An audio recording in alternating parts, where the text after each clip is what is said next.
Saudara, minggu lalu publik kembali dihebohkan dengan aksi peretasan yang kali ini terjadi di akun resmi YouTube DPR RI. September tahun lalu peretasan juga dilakukan hacker Bjorka yang diduga mendapatkan dokumen negara dan membocorkan data pejabat negara. Lalu bagaimana cara agar Anda tidak menjadi korban peretasan atau hacker? Saudara, berikut segmen khas Buser Info Kriminal.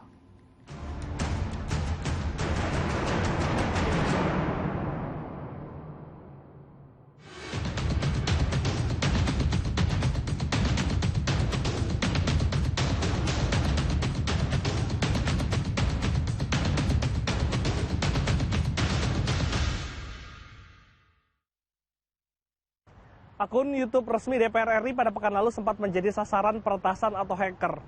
Selama beberapa jam, akun tersebut sempat menayangkan live streaming judi slot, di mana peretasan semacam ini tidak hanya terjadi di DPR, namun juga bisa menyerang kita. Bagaimana cara kita terhindar dari serangan tersebut? Berikut info kriminal bersama saya Glenn Joshua dan Marcelus Agung. Berikut ini.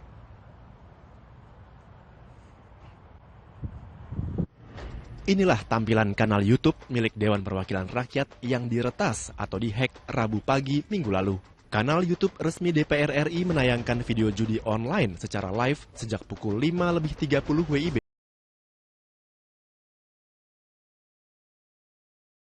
DPR juga diganti dengan gambar disertai tulisan slot baris. Sekjen DPR RI Indra Iskandar membenarkan adanya pihak lain yang meretas akun YouTube DPR RI. Memang benar dari penelusuran kami sekitar pukul 5.30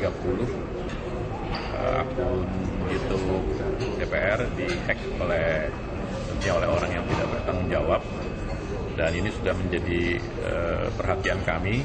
Saat ini kami masih berkomunikasi di samping dengan Google Indonesia juga dengan Google Amerika untuk memastikan penyebab kenapa akun YouTube DPR ini bisa ditembus oleh hacker.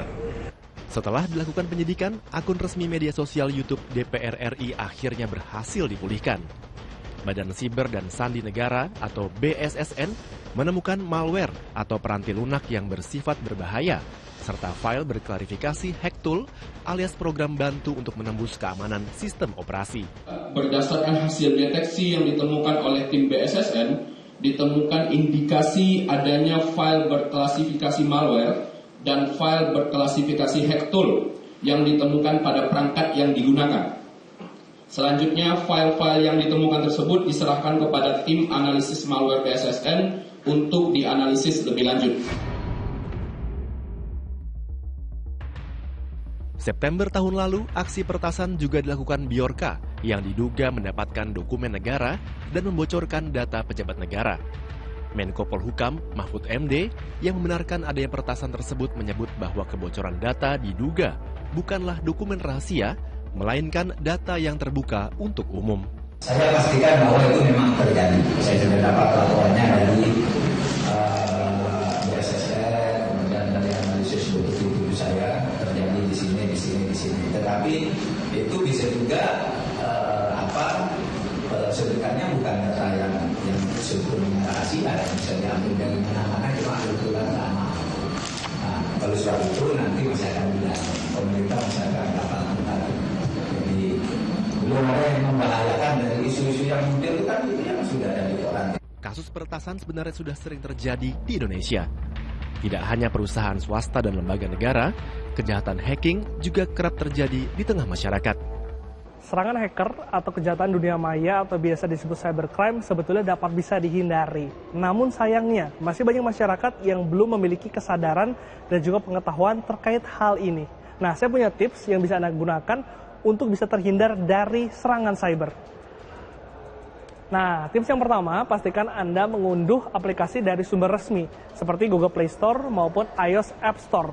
Tips yang kedua, Anda juga perlu melakukan pembaharuan terhadap sistem operasi, aplikasi, dan juga perangkat lunak lainnya dengan patch keamanan tertinggi, agar terhindar dari celah keamanan. Yang ketiga juga pasangkan dan juga perbarui perangkat lunak keamanan yang baik, seperti antivirus maupun anti-malware. Di mana anti-malware ini penting untuk bisa mengingatkan pengguna terhadap aplikasi yang berbahaya. Yang keempat, jangan lupa juga Anda harus membackup data Anda dan juga memisahkannya dengan perangkat yang Anda gunakan. Lalu yang kelima, jangan sekali-kali mengklik tautan dari ataupun yang berasal dari sumber yang tidak jelas, bahkan Anda tidak tahu siapa yang mengirimkannya. Apalagi berisikan permintaan yang tidak biasa.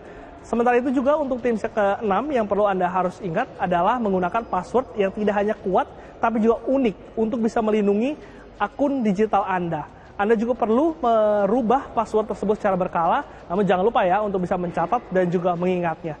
Tips yang terakhir ataupun tips yang ke-7 dari saya, jangan sembarangan menghubungkan perangkat Anda ke Wi-Fi gratisan atau menggunakan layanan pengisian daya secara gratis. Karena hal tersebut berpotensi menjadikan Anda sasaran dari serangan hacker.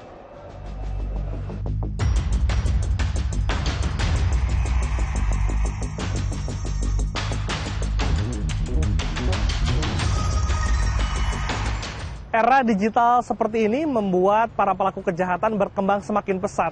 Untuk itu penting bagi kita untuk bisa meningkatkan pengetahuan terhadap teknologi agar kita tidak mudah dikibuli. Demikian info kriminal kali ini. Saya Glenn Joshua dan Marcelinus Agung pamit undur diri. Sampai jumpa.